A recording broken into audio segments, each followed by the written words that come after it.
127세를 살았으니 이것이 곧 사라가 누린 해수라.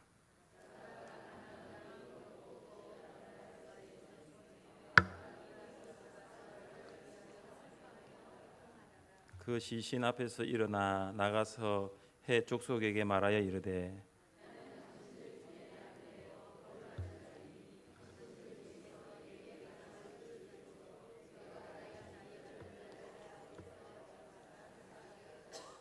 해 족속이 아브라함에게 대답하여 이르되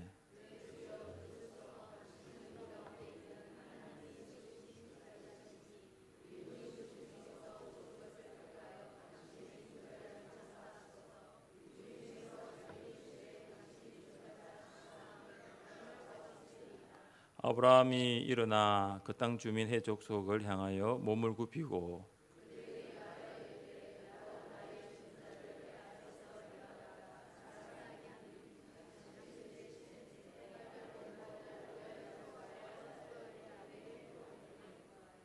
그가 그의 반머리에 있는 그의 막벨라 굴을 내게 주도록 하되 충분한 대가를 받고 그 굴을 내게 주어 당신들 중에서 매장할 소유지가 되게 하기를 원하노라 하매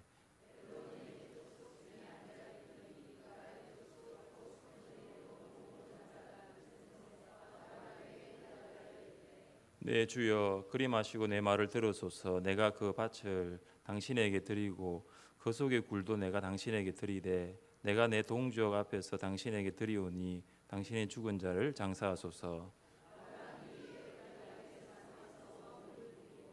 그 땅의 백성이 듣는 데서 에브론에게 말하여 이르되 당신이 합당히 여기면 청하건대 내 말을 들으시오. 내가 그 밭 값을 당신에게 주리니 당신은 내게서 받으시오. 내가 나의 죽은 자를 거기 장사하겠노라. 내 주여 내 말을 들으소서. 땅값은 은 400세겔이나 그것이 나와 당신 사이에 무슨 문제가 되리이까. 당신의 죽은 자를 장사하소서.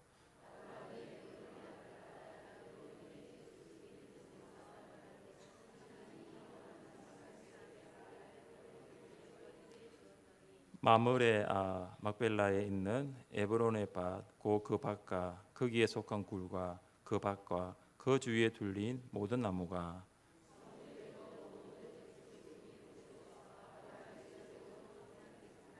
그 후에 아브라함이 그 아내 사라를 가나안 땅 마므레 막벨라 밭 굴에 장사하였더라. 마므레는 곧 헤브론이라. 이와 같이 그 밭과 거기에 속한 굴이 헷 족속으로부터 아브라함이 매장할 소유지로 확정되었더라. 아멘. 지금으로부터 130년 전에 빛과 소망이 없었던 조선의 땅에 와서 복음을 전했던 선교사들이 있었습니다. 그들은 복음을 전하다가 짧게는 몇 개월이 못 되어 병에 걸려 죽었습니다.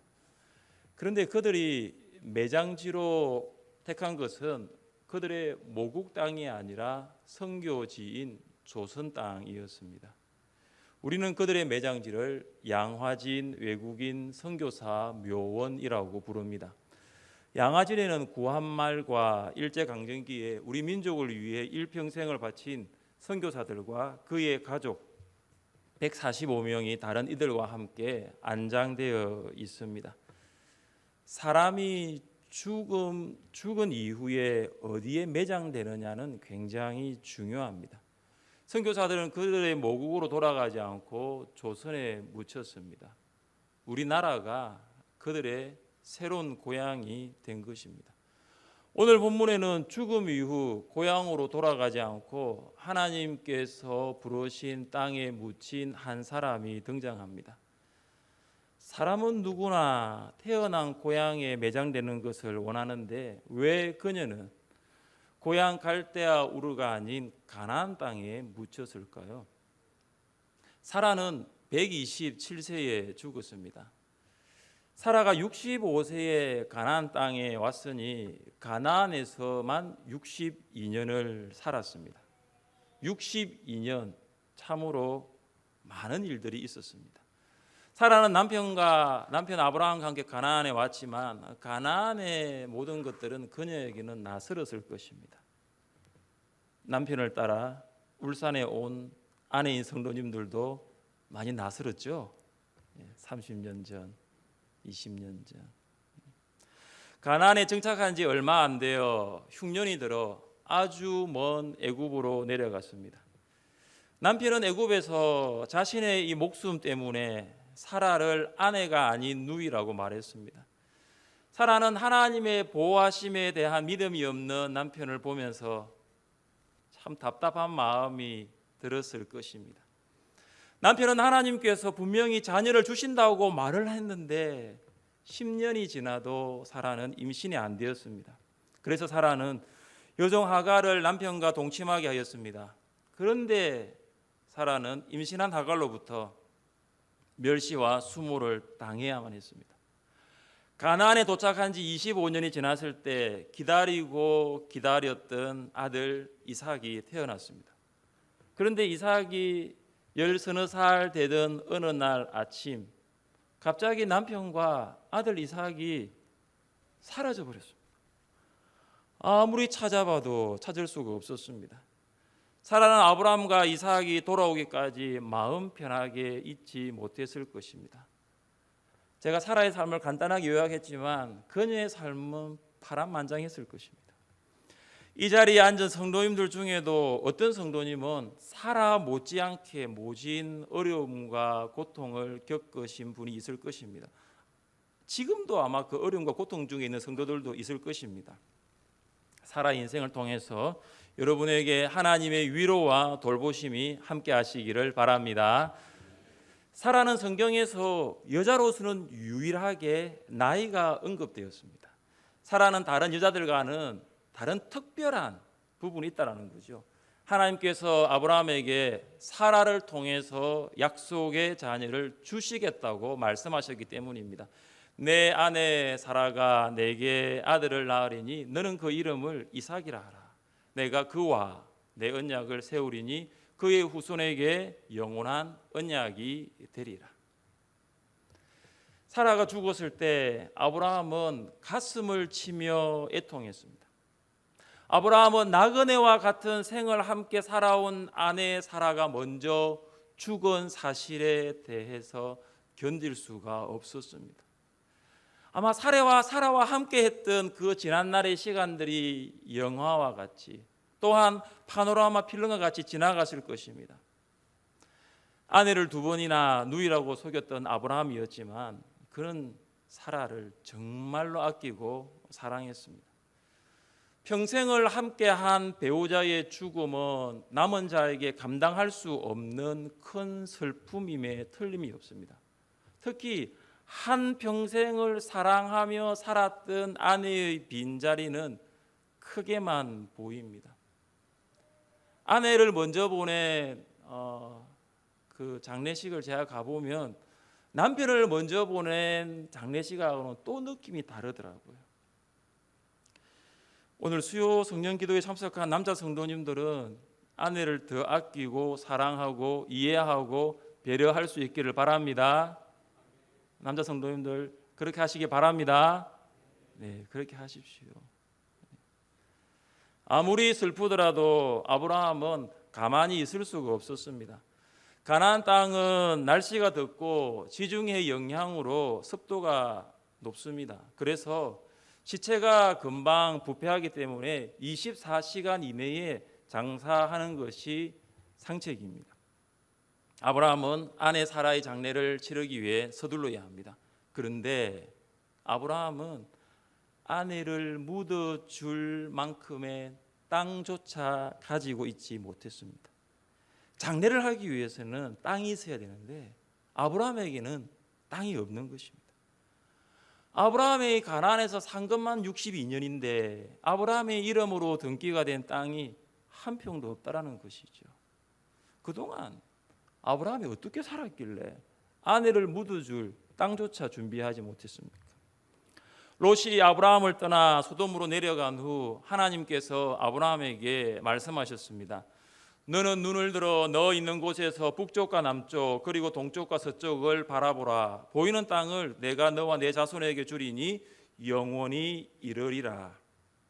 하나님께서는 아브라함에게 가나안 땅을 주겠다라고 하셨는데 지금 아브라함이 소유하고 있는 땅은 하나도 없습니다. 아브라함은 땅에 대한 약속은 분명히 받았는데 실제 아브라함의 땅은 한 평도 없습니다. 이제 하나님께서는 사라의 죽음을 통해 아브라함이 약속의 땅 일부를 소유하도록 하십니다.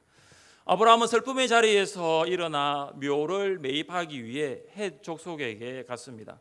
헷 족속은 헤브론 근처에 거주하였던 철기 문명의 주인공인 히타이트족입니다. 아브라함이 그들에게 말을 하지요. 4절 보십시오. 나는 당신들 중에 나그네요 거류하는 자이니 당신들 중에서 내게 매장할 소유지를 주어 내가 나의 죽은 자를 내 앞에서 내어다가 장사하게 하시오. 아브라함은 하나님으로부터 가나안의 땅을 약속받았지만 그는 도리어 헷 족속에게 나는 당신들 중에 나그네입니다. 나는 당신들 중에서 거류하는 사람입니다 라고 말을 합니다. 나그네와 거류하는 자라고 표현한 것은 아직 하나님의 약속이 성취되지 않고 있다는 것을 보여주고 있습니다. 아브라함은 가나안 땅의 나그네일 뿐 가나안 땅의 상속자는 아니었던 것입니다. 아브라함은 헷 사람들에게 낯선 이방인에 지나지 않았다는 것이죠. 이방인은 법적으로 토지를 소유할 수가 없어요. 땅을 살 권리가 없었습니다. 그러나 아브라함은 아직도 하나님의 약속이 성취되지는 않았지만은 그 약속이 반드시 이루어질 것이라고 믿었습니다. 아브라함은 믿음으로 행하였습니다. 히브리서 저자가 그것을 말씀해 주고 있습니다. 우리 같이 한번 읽어볼까요? 이는 그가 하나님이 계획하시고 지으실 터가 있는 성을 바랐습니다. 그가 아브라함이거든요. 아브라함은 하나님의 계획을 바라보았고 하나님의 약속을 보았습니다. 아브라함은 헷 족속 가운데 나그네와 거류하는 이방인이었지만 그는 하나님의 약속을 바라보는 나그네였고 하나님의 계획을 믿는 이방인이었습니다. 아브라함은 신분 때문에 땅을 살 수 있는 법적인 자격은 갖지 못했지만 하나님의 약속만큼은 신뢰했습니다. 그는 실제로 사랑하는 아내를 묻어줄 만큼의 땅을 소유하지는 못했지만 하나님께서 지으시고 경영하실 영원한 도성을 바라보았습니다. 아브라함은 그를 둘러싸고 있는 슬픈 현실, 아내를 먼저 보내야 하는 이 답답한 현실이 아닌 하나님의 약속이 이것을 통해서 성취된다는 것을 보았습니다. 믿음은 슬프고 답답한 현실이 아니라 약속이 성취되는 것을 바라보는 것입니다. 아내의 죽음을 맞이한 아브라함의 현실은 정말로 슬픕니다. 답답합니다.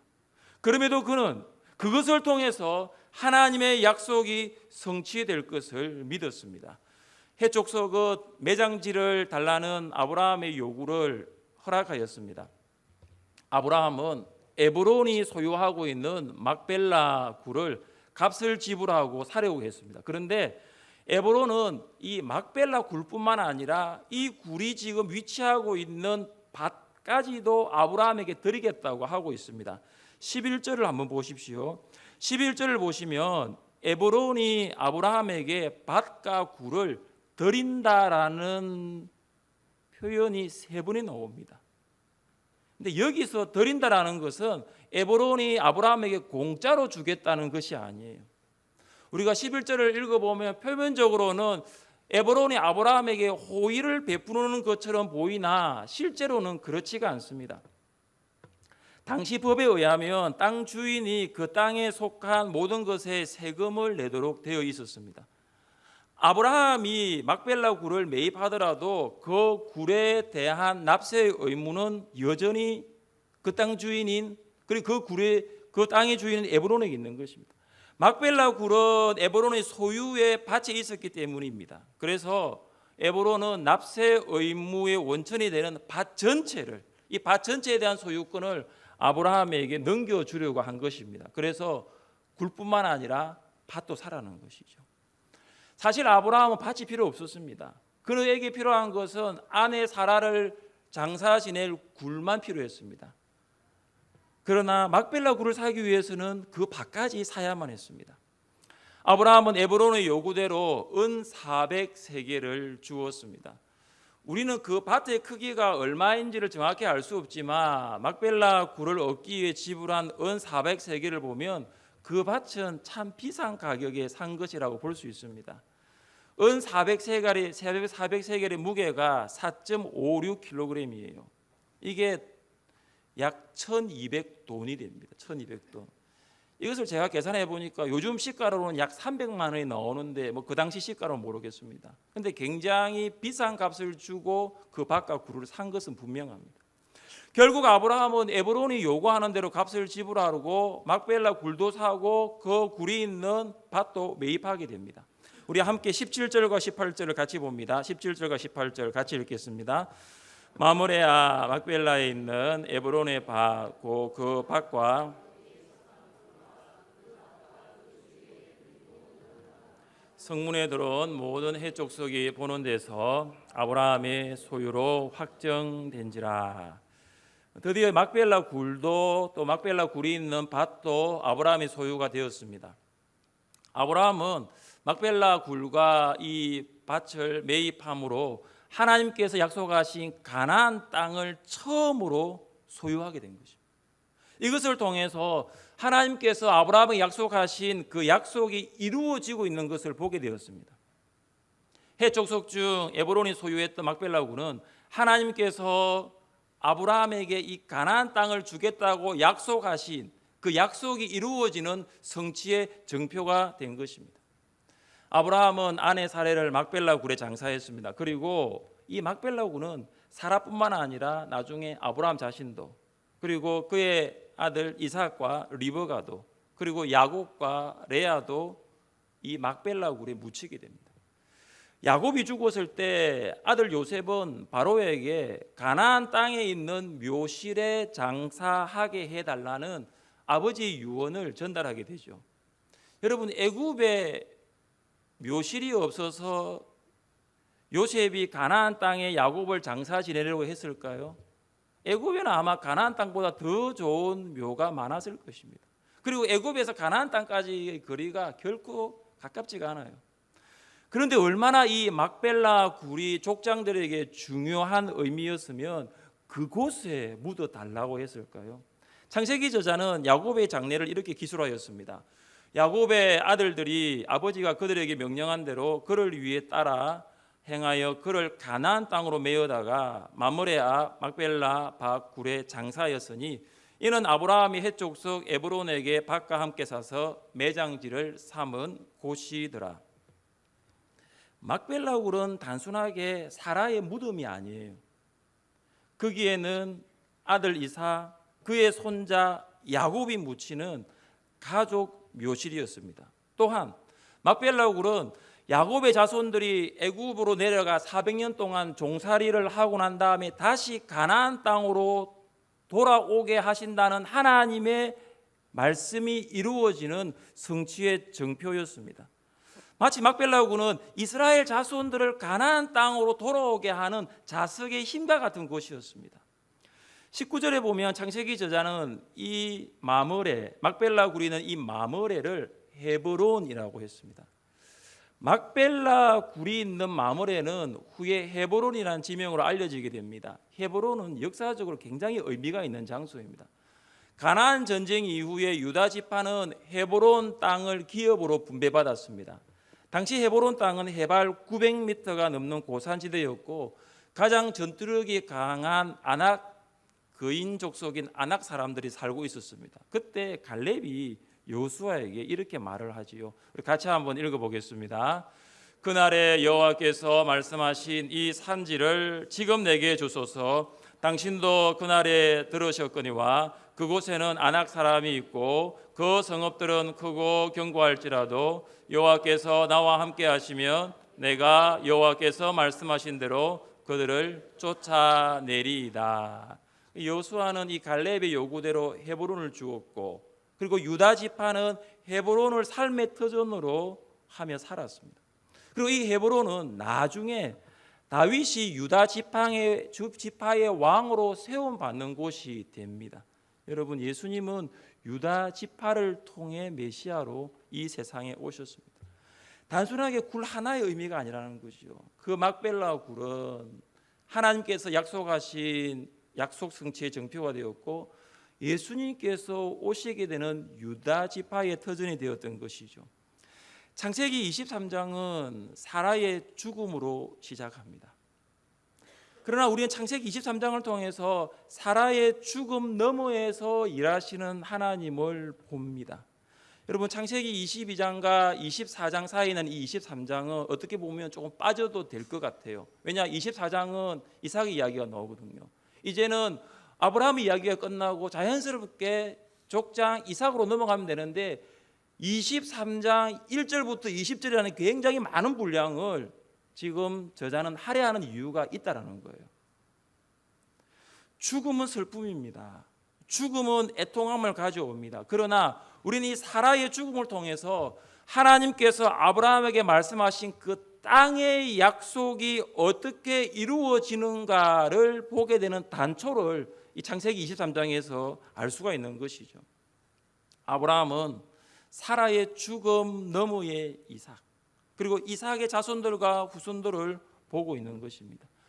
우리도 죽음 앞에서 슬퍼하고 애통할 수밖에 없는 연약한 인간입니다. 그러나 우리는 하나님의 약속을 받은 자로서 죽음 넘어서 약속을 가진 자들이심을 믿을 수 있기를 바랍니다.